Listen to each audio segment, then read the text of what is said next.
Depuis le 4 mai dernier, la gare de Sèvres-Ville d'Avray est réouverte au trafic ferroviaire, prélude au déconfinement qui lui a commencé le 11 mai.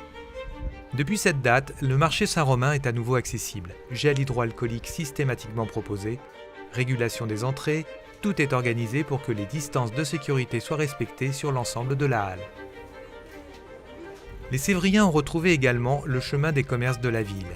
Pour leur permettre d'éviter de patienter devant leur boutique, la municipalité propose une nouvelle application, WeWait, accessible de son smartphone avec laquelle vous pourrez évaluer le temps d'attente devant les principaux commerces. Autre bonne nouvelle qui accompagne le déconfinement, l'arrivée d'une première livraison de 24 000 masques sur la commune. Donc là, on est sur combien de masques ? Il y en a 12 000 à faire pour vendredi matin et qui seront distribués samedi matin pour les personnes de Sèvres. Et vous serez prêts samedi ? On sera prêts, oui. Oui, on sera prêts. La mairie de Sèvres a choisi de donner à chaque Sévrien 2 masques. 2 masques en tissu lavable aux normes AFNOR. 2 masques dans un premier temps livrés dans chaque boîte aux lettres de la ville de Sèvres.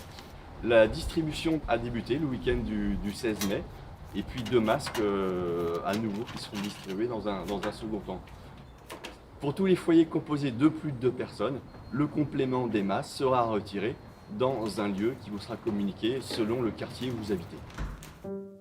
La levée progressive du déconfinement se concrétise également avec la réouverture modulée des écoles dont la préparation ajustée au millimètre s'est faite dans le calme et la concertation avec l'éducation nationale. Alors, il y a 3 semaines, avec tout le monde en télétravail, on a appris la nouvelle de la réouverture des écoles à partir du 11 mai.